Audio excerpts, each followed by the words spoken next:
ಇತ್ತೀಚೆಗೆ ದೈವಾಧೀನರಾದ ಮಾಜಿ ಶಾಸಕ ಸಾಮಾಜಿಕ ಮುತ್ಸದ್ದಿ ಶ್ರೀ ಅಪ್ಪಣ್ಣ ಹೆಗಡೆಯವರಿಗೆ ನುಡಿನಮನ ಸಲ್ಲಿಸುವ ಶ್ರದ್ಧಾಂಜಲಿ ಕಾರ್ಯಕ್ರಮವು ಫೆಬ್ರವರಿ 20ರಂದು ಬಸ್ರೂರಿನ ಶಾರದಾ ಕಾಲೇಜಿನ ಆವರಣದಲ್ಲಿ ಜರುಗಿತು.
ಇಡೀ ಕುಂದಾಪುರ ಅಥವಾ ಕರಾವಳಿ ದುಃಖದ ದಿನಗಳ ನೋಡ್ತಾ ಇದೆ. ಇದರ ಮಧ್ಯದಲ್ಲಿ ಕನಕದಾಸರು ಹೇಳಿದಾಗೆ, ಡಿಂಬಾದೊಳಗಿರುವ ದೇಹ ಕಂಬ ಸೂತ್ರ ಗೊಂಬೆಯಂತೆ ಎಂದಿಗಾದರೂ ಒಂದು ದಿನ ಸಾವು ತಪ್ಪದು. ಪ್ರತಿಯೊಬ್ಬ ಮನುಷ್ಯನೂ ಕೂಡ ಇಹಲೋಕವನ್ನು ತ್ಯಜಿಸಲೇಬೇಕಾದ್ದು. ನಾರಾಯಣನ ಪಾದ ಸೇರ್ತೇವೋ ಅಥವಾ ಶಿವನ ಪಾದ ಸೇರ್ತೇವೋ, ಒಟ್ಟಿನಲ್ಲಿ ನಮ್ಮ ಧರ್ಮದ ಪ್ರಕಾರ ಪ್ರಾಣ ಬಿಡುವಾಗಿಯೂ ಕೂಡ ಅವರ ತುಡಿತ ಏನಿದೆ ಅದನ್ನು ಭಗವಂತ ಸ್ವೀಕಾರ ಮಾಡ್ತಾನಂತೆ. ಯಂ ಯಂ ವಾಪಿ ಸ್ಮರನ್ ಭಾವಂ ತ್ಯಜತ್ಯಂತೆ ಕಲೇವರಂ ತಂ ತಮೇ ವೈತಿ ಕೌಂತೆಯ ತದ್ಭಾವ ಭಾವಿತಃ ಅಂತ. ಉಸಿರು ಬಿಡುವ ಕೊನೆಯ ಸಂದರ್ಭದಲ್ಲಿ ಏನು ಭಾವನೆಗಳನ್ನು ಇಟ್ಟು ಕೇಳ್ತೀರೋ ಅದೇ ಭಾವನೆಯಲ್ಲಿ ಪುನರ್ಜನ್ಮವನ್ನು ನಾನು ನೀಡ್ತೇನೆ ಅಂತ ಕೃಷ್ಣ ಹೇಳಿರುವಂಥ ಮಾತು. ಅದರ ಜೊತೆಯಲ್ಲಿ ಗರುಡ ಪುರಾಣದಲ್ಲಿ ಒಂದು ಶಬ್ದ ಬರುತ್ತೆ, ನೀವೆಲ್ಲರೂ ಕೇಳಿದಿರಿ, ಕೀರ್ತಿಶೇಷ ಅಂತ. ಆತ್ಮ ಇಲ್ಲಿ ಮನುಷ್ಯನ ರೂಪ ಪಡೆದು ಬಂದ ಮೇಲೆ ಎಷ್ಟೋ ಜನರನ್ನು ಸಂಪರ್ಕಿಸಿ, ಎಷ್ಟೋ ಜನರ ಜೊತೆಯಲ್ಲಿ ಜೀವನವನ್ನು ಮಾಡಿ ಕಡೆಗೆ ಬಿಟ್ಟು ಹೋದ ಮೇಲೂ ಕೂಡ ಅವರ ಕೀರ್ತಿ, ಅವರ ಹೆಸರು ಯಾವತ್ತಿಗೂ ಶೇಷನ ಕಾಲದವರೆಗೆ, ಅಂದರೆ ಅನಂತ ಶೇಷ ಇರುವಲ್ಲಿವರೆಗೆ ಯಾರು ಕೀರ್ತಿಯನ್ನು ಉಳಿಸ್ಕೊಳ್ಳಬಲ್ಲರೋ ಅವರಿಗೆ ಕೀರ್ತಿಶೇಷರು ಅಂತಲೇ ಕರೆಯೋದು.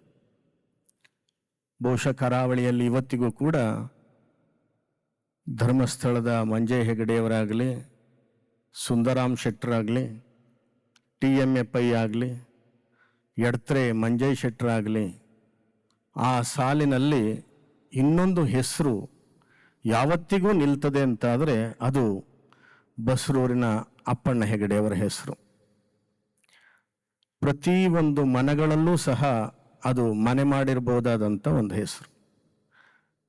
ನನಗಂತೂ ಬಹಳ ಹತ್ತಿರದ ಸಂಬಂಧವನ್ನು ಇಟ್ಕೊಂಡಿರ್ತಕ್ಕಂಥದ್ದು ಏನಂದರೆ, 2012ನೇ ಇಸ್ವಿಯಲ್ಲಿ ನಮಗೆ ಪಟ್ಟಾಭಿಷೇಕ ಆದ ಮೇಲೆ 2013ಕ್ಕೆ ಅವರು ನಮ್ಮನ್ನು ಕರೆಸಿ ಕುಂದಾಪುರದ ಆರ್.ಎನ್. ಶೆಟ್ಟಿ ಹಾಲ್ನಲ್ಲಿ ನೀವು ಈ ಸಮಾಜವನ್ನು ಕಟ್ಟತಕ್ಕಂಥ ಕೆಲಸವನ್ನು ಮಾಡಬೇಕಾಗಿದೆ, ನಮ್ಮ ಸಮಾಜಕ್ಕೆ ನೀವು ಗುರುಗಳಾಗಿ ನಿಲ್ಲಬೇಕು ಅಂತ ಇಂಗಿತವನ್ನು ವ್ಯಕ್ತಪಡಿಸಿ ಬಾರ್ಕೂರು ಸಂಸ್ಥಾನ ಹುಟ್ಟುವಲ್ಲಿ ಮೂಲ ಕಾರಣಕರ್ತರಾದರು. ಇದು ಒಂದು ಅಂಶದಲ್ಲಿ ನಾನು ಇವತ್ತು ನೋಡಲಿಕ್ಕೆ ಹೋದರೆ ನಿಮಗೆ ಒಂದೇ ನಿಮಿಷದಲ್ಲಿ ಒಂದು ಸಣ್ಣ ಇತಿಹಾಸದ ಮೆಲುಕನ್ನು ಹಾಕಿಸ್ತೇನೆ.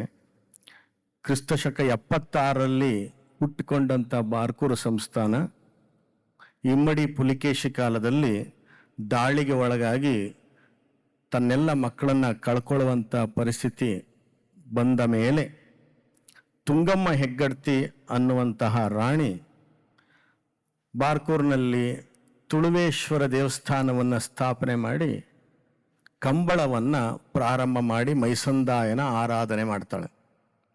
ಅದಾದ ಮೇಲೆ 600 ವರ್ಷಗಳ ಕಾಲ ಬಾರ್ಕೂರಿನ ಅರಸರು ಇಡೀ ತುಳುನಾಡನ್ನು ಆಳ್ಕೊಂಡು ಬಂದ ನಂತರ 1100 ಸುಮಾರಿಗೆ ಜೈನರಾಗಿ ಕನ್ವರ್ಷನ್ ಆಗ್ತಕ್ಕಂಥ ಅನಿವಾರ್ಯತೆ ಈ ಬಾರ್ಕೂರಿನ ಅರಸರಿಗೆ ಬರುತ್ತೆ.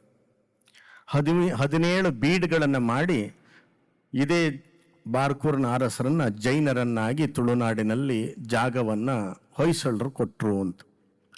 ಆ ಸಂದರ್ಭದಲ್ಲಿ ಒಂದು ಭಾಗದ ಈ ಅರಸು ಮನೆತನ ಶಿವಲಿಂಗವನ್ನು ಹಿಡಿದು ಬಾರ್ಕೂರನ್ನು ಬಿಟ್ಟು ಬಂದು ಸೇರಿದ್ದೇ ಬಸರೂರು. ಬಸರೂರಿನಲ್ಲಿ ಮೊಟ್ಟ ಮೊದಲು ತಂದಂಥ ಶಿವಲಿಂಗವನ್ನು ತುಳುವೇಶ್ವರ ಲಿಂಗ ಅಂತ ಹೇಳಿ ಇಲ್ಲಿ ಸ್ಥಾಪನೆ ಮಾಡಿದರು. ಮೂಲತಃ ಇದ್ದಂತಹ ಒಂದು ಲಿಂಗ ಅದನ್ನು ಜೀರ್ಣೋದ್ಧಾರ ಮಾಡಿ ಮಹತೋಬಾರ ಮಹಾಲಿಂಗೇಶ್ವರ ದೇವಸ್ಥಾನವನ್ನು ಪುನಃ ಪ್ರತಿಷ್ಠಾಪನೆಯ ಅಂಗದ ಪೂಜೆಯನ್ನು ಮಾಡಿದಂಥದ್ದು ಈ ಬಾರ್ಕೂರಿನ ಅರಸರು. ಸುಮಾರು 150-200 ವರ್ಷಗಳ ಕಾಲ ಬಾರ್ಕೂರಿನಿಂದ ಈ ಬಸರೂರಿನ ಅರಸು ಮನೆತನ ಬೆಳೆದು ಬಸರೂರು ಸಂಸ್ಥಾನವೇ ಬೆಳೆದು ಹೋಗಿತ್ತು. ಆದರೆ ಇಲ್ಲಿಯವರೆಗೆ ನಿಮಗೆ ಬಸರೂರಿನ ಆಳದಂಥ ಅರಸರು ಯಾರು, ಆ ಮನೆತನದವರು ಯಾರು, ಈ ಇಡೀ ಕರಾವಳಿನಲ್ಲಿ ಹುಡುಕಿ ತೆಗಿಲಿಕ್ಕೆ ಸಾಧ್ಯ ಇಲ್ಲ. ಆದರೂ ಕೂಡ ಅದೇ ಬಸರೂರಿನಲ್ಲಿ ಹುಟ್ಟದೇ ಇದ್ದರೂ ಬೇರೆ ಊರಿನಿಂದ ಬಂದು ಮಹಾಲಿಂಗೇಶ್ವರನ ಸನ್ನಿಧಾನದಲ್ಲಿ ಸೇರಿ ಬಸರೂರಿಗೂ ಪುನಃ ಬಾರ್ಕೂರಿಗೆ ಸಂಬಂಧವನ್ನು ಬೆಳೆಸಿ ಬಾರ್ಕೂರಿನಲ್ಲಿ ಸಂಸ್ಥಾನವನ್ನು ಪುನಃ ಸ್ಥಾಪನೆ ಮಾಡಿ ಇವತ್ತಿನವರೆಗೂ 90 ವರ್ಷಗಳ ಕಾಲದ ಈ ಆಯುಷ್ಯದಲ್ಲಿ ಅನಭಿಷಕ್ತ ಒಬ್ಬ ದೊರೆಯಾಗಿ ಕಂಡದ್ದು ಅಪ್ಪಣ್ಣ ಹೆಗಡೆಯವರು ಮಾತ್ರ. ಅರಸರು ಕಾಣದೇ ಇದ್ದ ಹೆಸರು ಅಪ್ಪಣ್ಣ ಹೆಗಡೆಯವರ ಹೆಸರಲ್ಲಿ ಕಂಡುಬಂತು. ಯಾರೇ ಚಿಕ್ಕ ವ್ಯಕ್ತಿಗಳಾಗಲಿ ಅತೀವ ದೊಡ್ಡ ವ್ಯಕ್ತಿಗಳಾಗಲಿ ಎಲ್ಲರೂ ಕೂಡ ಅವರನ್ನು ಪ್ರೀತಿಸ್ತಕ್ಕಂತಹ ಪ್ರೀತಿ ಪಾತ್ರರಾದವರು ಅಪ್ಪಣ್ಣ ಹೆಗಡೆಯವರು. ಒಂದು ದಲಿತರ ಮನೆಯಲ್ಲಿ ಒಂದು ಪೂಜೆ ಆಗ್ತದೆ, ಒಂದು ನಾಗಮಂಡಲ ಆಗ್ತದೆ ಅಂತ ಹೇಳಿದ್ರೆ ಅಲ್ಲಿಂದ ಬಿಲ್ಲವರಿರಲಿ, ಬಂಟರಿರಲಿ, ಬ್ರಾಹ್ಮಣರಿರಲಿ, ಯಾರ ಮನೆಯಲ್ಲಿ ವಿಶೇಷವಾದಂಥ ಪೂಜೆ ಪುನಸ್ಕಾರವಾಗಿ ಒಂದು ಇನ್ವಿಟೇಷನ್ ಹೊರಗೆ ಬರ್ತದೆ ಅಂದರೆ ಅದರಲ್ಲಿ ಆ ಒಂದು ಕಾರ್ಯಕ್ರಮದ ಹೆಸರು ಎಷ್ಟು ಮುಖ್ಯವೋ ಅಷ್ಟೇ ಮುಖ್ಯ ಪಾತ್ರದ ಹೆಸರು ಅಲ್ಲಿ ಅಪ್ಪಣ್ಣ ಹೆಗಡೆಯವರ ಹೆಸರು ಇರ್ತಾ ಇತ್ತು. ಅಪ್ಪಣ್ಣ ಹೆಗಡೆಯವರ ಹೆಸರು ಇಲ್ಲದ ಒಂದು ದೊಡ್ಡ ಧಾರ್ಮಿಕ ಕಾರ್ಯಕ್ರಮ ನಮ್ಮ ಉಡುಪಿ ಜಿಲ್ಲೆಯ ಈ ಕುಂದ ಕನ್ನಡದ ಭಾಗದಲ್ಲಿ ಇಲ್ಲವೇ ಇಲ್ಲ. ಜಾತ್ಯತೀತವಾಗಿ ಪ್ರತಿಯೊಂದು ಮನಗಳಲ್ಲಿ ಸೇರಿದಂಥ ಹೆಸರು ಅಪ್ಪಣ್ಣ ಹೆಗಡೆಯವರು. 75 ವರ್ಷಗಳ ಕಳೆದ ಮೇಲೆ ಓಡಾಡೋದೇ ಕಷ್ಟ. ಆದರೂ ತಾನು ಬಹುಶಃ 88 ವರ್ಷದವರೆಗೂ ಕೂಡ ಅವರು ಓಡಾಡಿಕೊಂಡು ಎಲ್ಲದರೊಳಗೂ ಒಂದು ಚೈತನ್ಯಯುಕ್ತವಾಗಿ ಕೆಲಸ ಮಾಡಿದಂಥ ಒಂದು ದೊಡ್ಡ ಶಕ್ತಿ. ಇಂಥವರು ನನಗಂತೂ ಬಹಳ ಹತ್ತಿರದಿಂದ, ನಾವು ಪೀಠದಲ್ಲಷ್ಟೇ ಗುರುಗಳಾಗಿದ್ದರೂ ಕೂಡ ಮಾರ್ಗದರ್ಶನದಲ್ಲಿ ಅವರು ನಮಗೆ ಬಲವಾಗಿ ನಿಂತಂಥವರು. ಬಾರ್ಕೂರಿನ ಸಂಸ್ಥಾನಕ್ಕೆ ಇಲ್ಲಿಯವರೆಗೂ ಕೂಡ ಉಪಾಧ್ಯಕ್ಷರಾಗಿ ಬಂದಂಥವು. ಕಳೆದ 2 ವರ್ಷದವರೆಗೂ ಕೂಡ ಅವರು ಮೀಟಿಂಗ್ನಲ್ಲಿ ಭಾಗವಹಿಸ್ತಾ ಇದ್ರು, ಪ್ರತಿಯೊಂದು ಸಲಹೆಗಳನ್ನು ಸಲ್ಲಿಸ್ತಾ ಇದ್ರು, ಹೇಳ್ತಾ ಇದ್ರು. ಈಗ 1.5 ವರ್ಷದಿಂದ ಅವರು ಬರಲಿಕ್ಕಾಗಲಿಲ್ಲ. ಅವರ ಹೆಲ್ತ್ ಕೂಡ ಅದಕ್ಕೆ ಅಷ್ಟೊಂದು ಪರ್ಮಿಟ್ ಮಾಡಿರಲಿಲ್ಲ. ಅಷ್ಟು ಬಿಟ್ಟರೆ ಎಲ್ಲದಕ್ಕೂ ಕೂಡ ಅವರು ಇದ್ದಂಥವ್ರು. ನನಗಂತೂ ಕೆಲವೊಂದು ಸಂದರ್ಭದಲ್ಲಿ ಎಷ್ಟೋ ದುಃಖ ದಿನಗಳನ್ನು ಸಹ ನಾನು ಕಂಡದ್ದಿದೆ. ಎಷ್ಟೋ ಜನರ ಆರೋಪಗಳು, ಅವಮಾನಗಳನ್ನು ಕಂಡಾಗಲೂ ಕೂಡ ಇವರು ಹೇಳ್ತಿದ್ರು, ಮೌನವೇ ಇದಕ್ಕೆ ನಿಜವಾದಂಥ ಅಸ್ತ್ರ. ಯಾರೋ ಒಂದು ಮಾತಾಡ್ತಾರೆ ಅಂತ ನಾವು ವಾಪಸ್ಸು ಮಾತಾಡಬಾರ್ದು. ಮೌನದಲ್ಲಿದ್ದಾಗ ಆ ಮೌನವೇ ಎಲ್ಲವನ್ನು ಸರಿಪಡಿಸ್ತದೆ ಅಂಥೇಳಿ ತಣ್ಣೀರನ್ನು ತಣಿಸಿ ಕುಡಿಬೇಕು ಗುರುಗಳೇ ಅಂತ ನನಗೆ ಹೇಳ್ಕೊಡ್ತಾ ಇದ್ರು. ಯಾವಾಗಲೂ ನನಗೊಂದು ಮಾತು ಹೇಳಿದ್ದು ಇನ್ನೂ ನೆನಪಿದೆ, ನಾನು ಅಂತ ಕರಿಬಾರ್ದಂತೆ, ನಾವು ಅಂತ. ನೀವು ಸ್ವಾಮಿಗಳು ಇಡೀ ಸಮಾಜವನ್ನು ಪ್ರತಿಬಿಂಬಿಸೋದ್ರಿಂದ ಬಹುವಚನದಲ್ಲೇ ನಿಮ್ಮನ್ನು ಕರ್ಕೊಳ್ಬೇಕು ಅಂತ ಹೇಳ್ತಾ ಇದ್ರು. ಅಂದರೆ ಎಂಥ ಒಂದು ಮುತ್ಸದ್ದಿತನ ಅವರಲ್ಲಿ ನಾವು ಕಂಡಿದ್ದೇವೆ ಅನ್ನುವಂಥದ್ದು. ಇನ್ನೊಂದು ವಿಷಯ ಏನಂದರೆ, ಇಲ್ಲಿನಿಂದ ಧರ್ಮಸ್ಥಳದವರೆಗೆ ಒಂದು ಸೇತುವೆಯಾಗಿದ್ದಂಥವರು ಕುಂದಾಪುರ ತಾಲೂಕಿಗೆ ಅದು ಅಪ್ಪಣ್ಣ ಹೆಗಡೆಯವರು. ಯಾವುದೇ ದೇವಸ್ಥಾನಕ್ಕೆ ಏನೇ ದುಡ್ಡು ಬೇಕಾದರೂ ಕೂಡ ಎಲ್ಲರೂ ಹೇಳೋದು ಅಪ್ಪಣ್ಣ ಹೆಗಡೆಯವ್ರನ್ನ ಕರ್ಕೊಂಡು ಹೋಗಬೇಕು, ವೀರೇಂದ್ರ ಹೆಗಡೆಯವ್ರ ಹತ್ರ. ವೀರೇಂದ್ರ ಹೆಗಡೆಯವರೇ ನಮ್ಮಲ್ಲಿ ಒಂದು ಸರಿ ಹೇಳಿದರು, ನಿಮ್ಮ ಕನ್ನಡ ಭಾಗದಿಂದ ಏನೇ ಜನ ಯಾವುದೇ ದೇವಸ್ಥಾನದವ್ರು ಬರೋದಿದ್ರು ಅಪ್ಪಣ್ಣ ಹೆಗಡೆಯವ್ರನ್ನ ಕರ್ಕೊಂಡ್ಬರ್ತಾರೆ. ಯಾಕೆಂತಂದರೆ ಜನ ಬೇಕು, ಜನ ಅಪ್ಪಣ್ಣ ಹೆಗಡೆಯವ್ರನ್ನ ಹಿಡ್ಕೊಳ್ತಾರೆ, ಹಾಗಾಗಿ ಅವರಿಗೆ ನಾವು ಇದು ಮಾಡಲೇಬೇಕಾಗ್ತದೆ ಅಂತ. ಸೊ ಹೀಗಾಗಿ ಈ ಥರದ ಎಲ್ಲರ ಒಡನಾಟದೊಳಗಡೆ ಇದ್ದಂಥ ವ್ಯಕ್ತಿ ನಮ್ಮ ಕಣ್ಣು ಮುಂದೆ ಇಲ್ಲದೆ ಇರ್ಬೋದು, ಆದರೆ ಅವರು ಯಾವತ್ತಿಗೂ ಕೂಡ ಇಲ್ಲಿ ಇದ್ದಾರೆ ಅಂತ ಹೇಳ್ತಾ ಅವರು ಹೆಸರು ಯಾವತ್ತಿಗೂ ಎಲ್ಲರ ಮನದಲ್ಲಿ ಎಲ್ಲ ಸಮುದಾಯದವರ ಜೊತೆಯಲ್ಲಿ ಸೇರಿಕೊಳ್ತಾ ಬಾರ್ಕೂರು ಸಂಸ್ಥಾನದ ಈ 10ನೇ ವರ್ಷದ ವಿಶೇಷವಾಗಿರ್ತಕ್ಕಂತಹ ಒಂದು ದಿನ ಈ ಮುಂದಿನ ವರ್ಷ. ಈ ಸಂದರ್ಭದಲ್ಲಿ ಅಪ್ಪಣ್ಣ ಹೆಗಡೆಯವರು ಇರಬೇಕು ಅಂತ ಬಹಳ ನಮ್ಮ ಮನಸ್ಸಿನಲ್ಲಿತ್ತು. ಆದರೆ ದೇವರು ಈ ರೀತಿಯಾಗಿ ಒಂದು ವ್ಯವಸ್ಥೆಯನ್ನು ಮಾಡಿದರು. ಆದರೂ ಕೂಡ ಅವರು ಈ 10ನೇ ವರ್ಷದ ವಿಶೇಷತೆಯಲ್ಲಿ ಅವರ ಆತ್ಮ ಇರುತ್ತೆ ಅಂತ ಭಾವಿಸ್ಕೊಳ್ತಾ ಮತ್ತೊಮ್ಮೆ ಆ ಶಿವನ ಸನ್ನಿಧಾನದಲ್ಲಿ ಅವರ ಆತ್ಮಕ್ಕೆ ಶಾಂತಿ ಸಿಗಲಿ ಅಂತ ಈ ಸಂದರ್ಭದಲ್ಲಿ ಹಾರೈಸ್ತೇವೆ.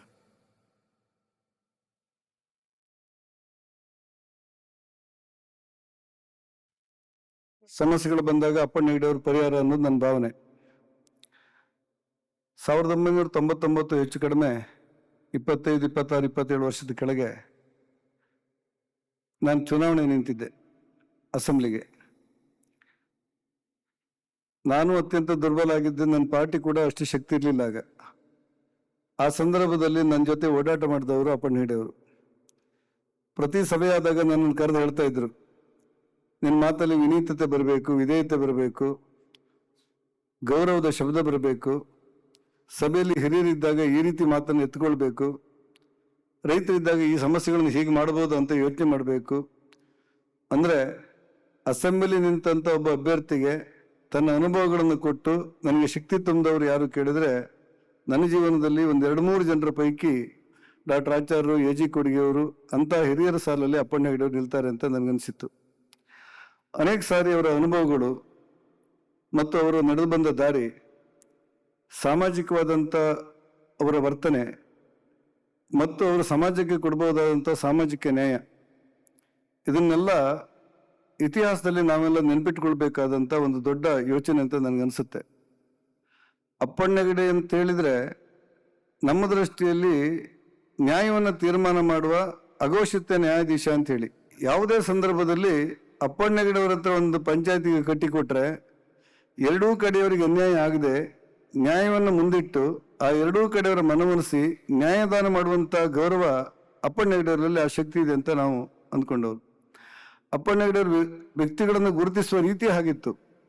ಯಾರಾದರೂ ಒಬ್ಬ ವ್ಯಕ್ತಿಯ ಬಗ್ಗೆ ಅವರು ಮಾತಾಡಿದರೆ ಅವನಲ್ಲಿರ್ಬೋದಾದಂಥ ಒಳ್ಳೆಯ ಅಂಶಗಳನ್ನು ಬಿತ್ತರಿಸಿ ಅವನನ್ನು ವಿಶ್ವಾಸಕ್ಕೆ ತಗೊಂಡು ಅವರು ಮುಂದಿನ ನಡೆಯನ್ನು ಮಾಡ್ತಾ ಇದ್ರು. ಅನೇಕ ಸಂದರ್ಭಗಳಲ್ಲಿ ನಾವು ಅವ್ರ ಹತ್ರ ಸಮಸ್ಯೆಯನ್ನು ತಗೊಂಡು ಹೋಗಿದಾಗ ಅಪ್ಪಣ್ಣ ಹೆಗಡೆಯವರು ಬಹಳ ಪ್ರೀತಿಯಿಂದ ಇಂಥ ರೀತಿಯಲ್ಲಿ ನೀವು ಮಾಡಿದ್ರೆ ಸರಿಯಾಗುತ್ತೆ ಅಂತ ಹೇಳ್ತಾ ಇದ್ರು. ಬರ್ತಾ ಬರ್ತಾ ಬರ್ತಾ ಅಪ್ಪಣ್ಣ ಹೆಗಡೆಯವರು ಒಬ್ಬ ಎಲ್ರಿಗೂ ಸರ್ವಸಮ್ಮತವಾಗಿ ಸಮಾಜವನ್ನು ಕಟ್ಟಬಲ್ಲಂಥ ಒಂದು ಶಕ್ತಿ, ಒಂದು ವ್ಯಕ್ತಿ ಅಂತ ಹೇಳಿ ನಮ್ಮ ಸುತ್ತಲ ಸಮಾಜಕ್ಕೆ ಅರ್ಥ ಆಯಿತು. ಧರ್ಮಸ್ಥಳದ ಧರ್ಮಾಧಿಕಾರಿಯವರು ನಾವು ಹೋದಾಗಲೆಲ್ಲ ಯಾವುದಾದ್ರೂ ಒಂದು ವಿಚಾರ ತಗೊಂಡು ಹೋದರೆ ಇದನ್ನು ಅಪ್ಪಣ್ಣ ಹೆಗಡೆಯವ್ರಿಗೆ ಹೇಳಿದ್ದೀರಾ ಅಂತ ಕೇಳ್ತಾ ಇದ್ರು. ಆ ಗ್ರಾಮೀಣಾಭಿವೃದ್ಧಿ ಸಂಸ್ಥೆ ಮುಖ್ಯಸ್ಥರಾಗಿ ಸಂಚಾಲಕರಾಗಿ ಧರ್ಮಸ್ಥಳದಲ್ಲಿ ಅವರು ನೇಮಕವಾದ ನಂತರ ಆ ಮಂಜುನಾಥ ಸ್ವಾಮಿಯ ಸೇವೆಯೊಂದಿಗೆ ಅನೇಕ ಬಾರಿ ಅವರು ಸಮಾಜದ ಸಮಸ್ಯೆಗಳನ್ನೆಲ್ಲ ಪರಿಹಾರ ಮಾಡೋದನ್ನು ನಾನು ಭಾಳ ಹತ್ತಿರದಿಂದ ಕಂಡಿದ್ದೆ. ಕೊಲ್ಲೂರು ಮುಕಾಂಬಿಕೆಯ ಧರ್ಮದರ್ಶಿ ಆಗಿದ್ದಾಗ, ಮಾಲಿಂಗೇಶ್ವರ ದೇವಸ್ಥಾನ ಧರ್ಮದರ್ಶಿ ಆಗಿದ್ದಾಗ, ಅವರು ಲೋಕಲ್ ಬಾಡಿಯಿಂದ ಗೆದ್ದು ಮೇಲ್ಮನೆಯ ಶಾಸಕರಾದಾಗ, ಬೈಂದೂರಿನ ಶಾಸಕರಾದಾಗ ಅವನ್ನೆಲ್ಲ ಹತ್ತಿರದಿಂದ ನೋಡುವ ಅವಕಾಶಗಳು ನಮಗಾಗಿತ್ತು. ಕೊನೆಯದಾಗಿ ಅವರ ಯೋಚನೆ ಏನಿತ್ತು ಅಂತ ಹೇಳಿದರೆ, ಸಮಾಜದಲ್ಲಿರುವಂಥ ಕೊನೆಯ ಮನುಷ್ಯರಿಗೆ ಸಾಮಾಜಿಕ ನ್ಯಾಯ ಕೊಡಬೇಕು ಅಂತೇಳಿ. ಒಂದು ನಿಡುಗಾಲದಲ್ಲಿರುವಂಥ ಅನೇಕ ಸಮಸ್ಯೆಗಳ ನಡುವೆ ಸಮಾಜದಲ್ಲಿ ಅಸ್ಪೃಶ್ಯತೆ ಇತ್ತು. ಆದರೆ ಅಪ್ಪಣ್ಣ ಹೆಗಡೆಯವರ ಬದುಕಿನ ಉದ್ದಕ್ಕೂ ಕೂಡ, ಇವತ್ತಿನ ಕಾಲ ಅಂತಲ್ಲ, ಮೊದಲಿಂದೂ ಕೂಡ ಅಪ್ಪಣ್ಣ ಹೆಗಡೆಯವರಿಗೆ ಮೇಲು ಕೀಳು ಅನ್ನುವಂಥ ತಾರತಮ್ಯವೂ ಇರಲಿಲ್ಲ. ಮತ್ತು ಎಲ್ಲರನ್ನ ಒಟ್ಟು ಜೋಡಿಸಿಕೊಂಡು ಹೋಗುವಂಥ ಶಕ್ತಿ ಅವರಲ್ಲಿರುವುದನ್ನು ನಾನು ಕಂಡಿದ್ದೆ. ಅಪ್ಪಣ್ಣ ಹೆಗಡೆಯವರು ಶಿಕ್ಷಣ ಸಂಸ್ಥೆ ಮಾಡಿದ್ರು ಅನ್ನೋದು, ಅನೇಕ ಶಾಲೆಗಳನ್ನು ಕಟ್ಟಿದ್ರು ಅಂತ ಹೇಳಿದ್ದು, ಮತ್ತು ಎಲ್ಲ ಒಳ್ಳೆಯ ಕೆಲಸಗಳಿಗೆ ಮಾರ್ಗದರ್ಶನ ಕೊಡಲಿಕ್ಕೆ ಯಾರು ಬೇಕು ಕೇಳಿದ್ರೆ ಅಪ್ಪಣ್ಣ ಹೆಗಡೆಯವರು ಅಂತ ಹೇಳ್ತಾ ಇದ್ರು. ಅವ್ರು ಎಷ್ಟರ ಮಟ್ಟಿಗೆ ಅಜಾತ ಶತ್ರು ಆಗಿದ್ರು ಅಂತ ಹೇಳಿದ್ರೆ, ಯಾವುದೇ ಸಮಾರಂಭದಲ್ಲಿ ಅದು ಯಾರ ಪರ ಇರ್ಬೋದು, ವಿರುದ್ಧ ಇರ್ಬೋದು, ಸಂಘರ್ಷ ಇರ್ಬೋದು, ವಾದ ಇರ್ಬೋದು, ಚರ್ಚೆ ಇರ್ಬೋದು, ಏನು ಬೇಕಾದ್ರೂ ಆಗಿರ್ಬೋದು, ಆದ್ರೆ ಅಪ್ಪಣ್ಣ ಹೆಗಡೆಯವರು ಆ ಸಭೆಯಲ್ಲಿದ್ದರೆ ಎಲ್ರಿಗೂ ಸಮಾನವಾಗಿ ಕಂಡು ಎಲ್ರಿಗೂ ನ್ಯಾಯದ ಮಾತುಗಳನ್ನು ಹೇಳಿ ಎಲ್ಲರನ್ನೂ ಸಮಾಧಾನ ಪಡಿಸಿ ಸಂಘರ್ಷಗಳಿಲ್ದಿರುವಂಥ ಸಮಾಜ ಕಟ್ಟುವಂಥ ಶಕ್ತಿ ಯಾರಿಗಾದ್ರೂ ಇದ್ದು ಅಪ್ಪಣ್ಣ ಹೆಗಡೆಯವರಲ್ಲಿದೆ ಅಂತೇಳಿ ನಾವೆಲ್ಲ ಅಂದ್ಕೊಂಡವರು. ಅಂತ ಅಪ್ಪಣ್ಣ ಹೆಗಡೆಯವರು ಇವತ್ತು ಅಪ್ಪಣ್ಣ ಹೆಗಡೆಯವರ ಒಟ್ಟು ಬದುಕಿನನ್ನು ಯೋಚನೆ ಮಾಡಿದರೆ ಅದೇನು ಸಣ್ಣ ಅವಧಿ ಏನಲ್ಲ, 90 ವರ್ಷ ಅನ್ನೋದೇನು ಸಣ್ಣದಲ್ಲ.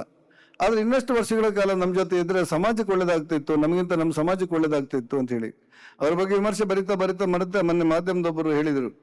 ಅಷ್ಟೊಂದು ಸುದೀರ್ಘ ಕಾಲ ರಾಜಕಾರಣದಲ್ಲಿದ್ದು ರಾಮಕೃಷ್ಣ ಹೆಗಡೆ ಅಂತ ಒಬ್ಬ ಆದರ್ಶ ರಾಜಕಾರಣಿಗೆ ಸಮೀಪವರ್ತಿಯಾಗಿ ಏನನ್ನೂ ಸ್ವಂತಕ್ಕೆ ಮಾಡಿಕೊಳ್ಳದಿರುವಂಥ ಯಾರಾದರೂ ಒಬ್ಬ ರಾಜಕಾರಣಿ ಇದ್ರೆ ಅದು ಅಪ್ಪಣ್ಣ ಹೆಗಡೆಯವರು ಅಂತ ಹೇಳಿ ಒಂದು ಮಾಧ್ಯಮದಲ್ಲಿ ಕಂಡಾಗ ನನಗೆ ಹೌದು ಅನಿಸಿತ್ತು, ಅವರ ವಕ್ಕಣೆ, ಅವರ ಮಾತು, ಅವರ ಚರ್ಚೆಗಳೆಲ್ಲ. ಹಾಗಾಗಿ ಅಪ್ಪಣ್ಣ ಹೆಗಡೆಯವರಿಗೆ ಅನೇಕ ಕನಸುಗಳಿತ್ತು ಮತ್ತು ಅವರು ಯಾವ ಸಂದರ್ಭದಲ್ಲಿ ಏನೇ ಹೇಳಿದ್ರು ಕೂಡ ಆ ಕೆಲಸ ತಡ ಆಯಿತು ಅಂತೇಳಿ ಮತ್ತೊಮ್ಮೆ ಅದರ ಬಗ್ಗೆ ಕೋಪಗೊಂಡಂಥ ಉದಾಹರಣೆಗಳು ಕಾಣಲಿಲ್ಲ. ಈ ಪಂಚಗಂಗಾವಳಿಗೆ ಕಾಯಕಲ್ಪ ಕೊಡಬೇಕು ಅಂತೇಳಿ ನಾನು ಮಂತ್ರಿ ಆಗಿದ್ದಾಗ ನನ್ನ ಕರೆದವ್ರು ಹೇಳಿದರು. ನಾನು ಒಂದಷ್ಟು ಮುಂದುವರಿಸಿದ್ದೆ, ಅದು ಪೂರ್ಣ ಪ್ರಮಾಣದಲ್ಲಿ ಇಂದೂ ಆಗಿಲ್ಲ. ಆದರೆ ಮೊನ್ನೆ ಸಿಕ್ಕಿದಾಗ ಮತ್ತೆ ನೆನಪು ಮಾಡಿ ಯಾವುದಾದ್ರೂ ರೂಪದಲ್ಲಿ ಅದಕ್ಕೊಂದು ಕಾಯಕಲ್ಪ ಕೊಡಬೇಕು ಅಂತ ಹೇಳ್ತಾ ಇದ್ರು. ಹೀಗೆ ಅಪ್ಪಣ್ಣ ಹೆಗಡೆಯವರಂಥ ಆದರ್ಶ ವ್ಯಕ್ತಿಯೊಬ್ಬನನ್ನ ಕಳ್ಕೊಂಡದ್ದು ಸಮಾಜಕ್ಕೆ ನಷ್ಟ. ಅದ್ರ ಜೊತೆಯಲ್ಲಿ ಅವರು ಕೊಟ್ಟಿರುವಂಥ ಮಾರ್ಗದರ್ಶನ ಏನು ಸಣ್ಣದಲ್ಲ.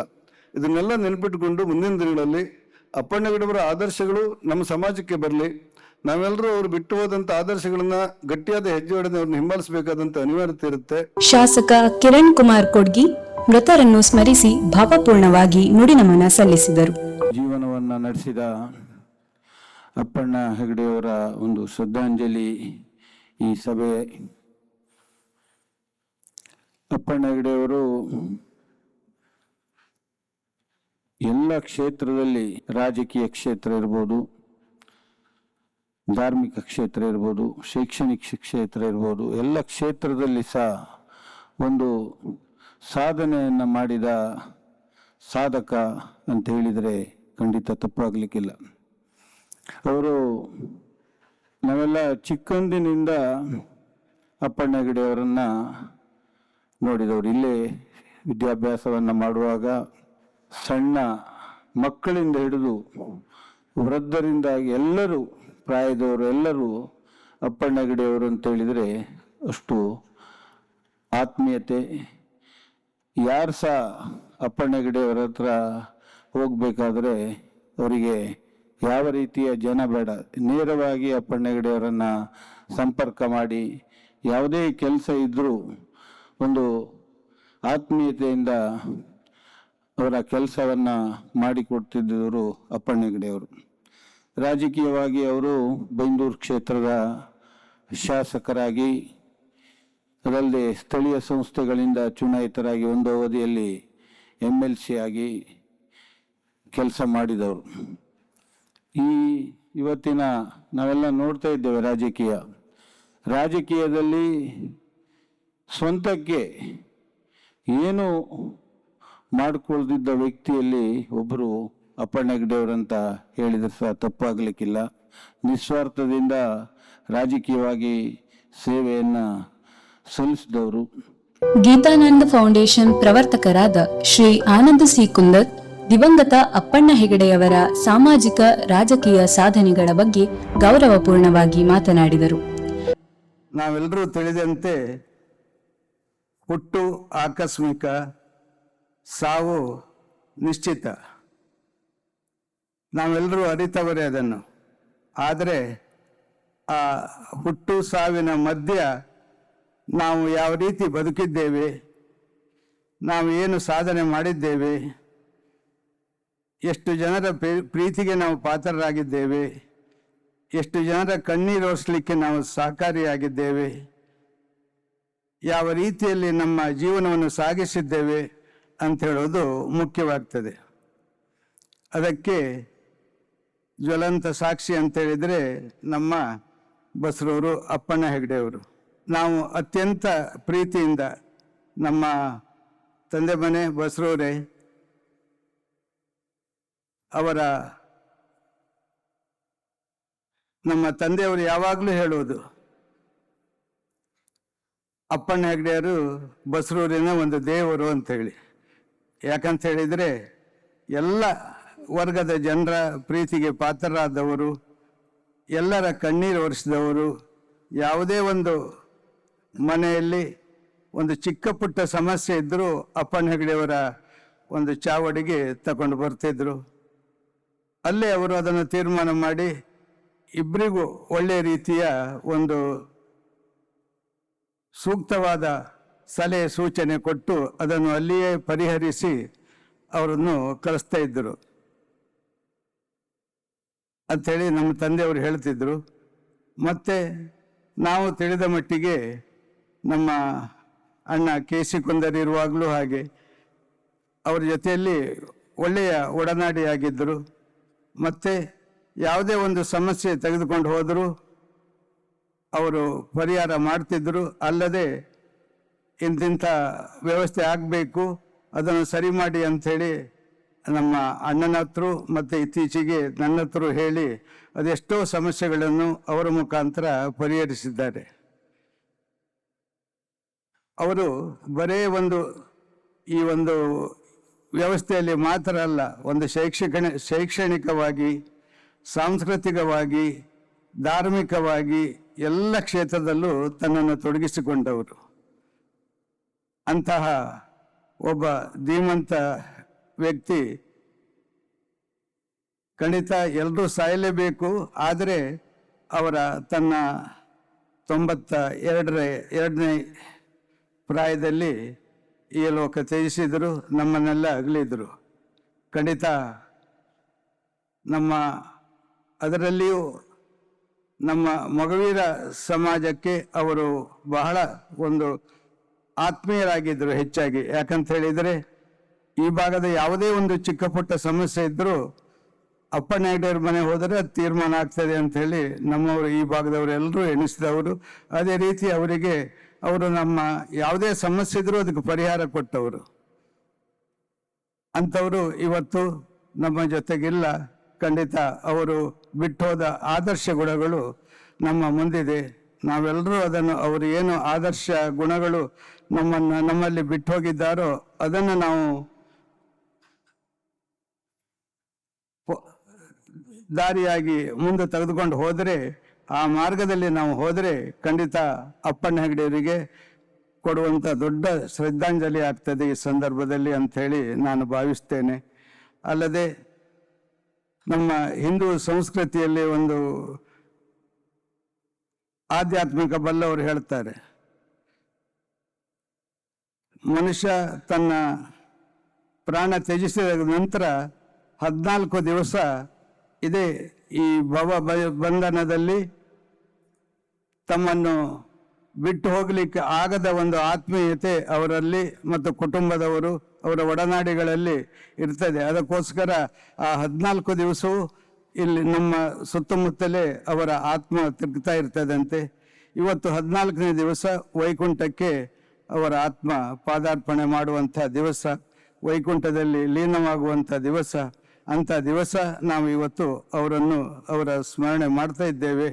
ಖಂಡಿತ ಅವರಿಗೆ ಆ ಸದ್ಗತಿ, ಆ ವೈಕುಂಠಪತಿ ಶ್ರೀನಿವಾಸನು ನೀಡಲಿ ಅಂತೇಳಿ ಈ ಸಂದರ್ಭದಲ್ಲಿ ಹೇಳುತ್ತಾ, ಅವರ ಮನೆಯವರಿಗೆ ಅವರನ್ನು ಅಗಲಿದ ಶಕ್ತಿ ಕೊಡುವಂತಹ ಒಂದು ಚೈತನ್ಯ ಹಾಗೂ ಅವರ ಒಂದು ಎಲ್ಲ ಕುಟುಂಬದವರಿಗೂ ಅವರ ಅಗಲಿದ ದುಃಖವನ್ನು ಸಹಿಸಿಕೊಳ್ಳುವ ಶಕ್ತಿ ಆ ಪರಮಾತ್ಮನ ನೀಡಲಿ ಅಂತ ಹಾರೈಸಿ ನನ್ನೆರಡು ಮಾತನ್ನು ಮುಗಿಸುತ್ತಿದ್ದೇನೆ.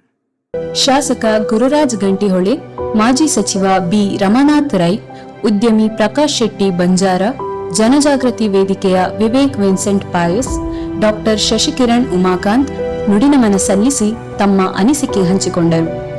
ದಿವಂಗತ Appanna ಹೆಗಡೆಯವರ ಮನೆಯವರಾದ Ram Ratan Hegde, Ram Kishan Hegde, Anupama S Shetty, Nirupama Shetty, Preetham S Roy, Subhash Chandra Shetty ಭಾಂಡ್ಯ, Sushant Roy, Divya R Hegde, Mamata K Hegde, Jayashree Amarnath Shetty ಮುಂತಾದವರು ಅಗಲಿದ ಧುರೀಣನಿಗೆ ಪುಷ್ಪಾರ್ಚನೆಯೊಂದಿಗೆ ಶ್ರದ್ಧಾಂಜಲಿ ಸಲ್ಲಿಸಿದರು.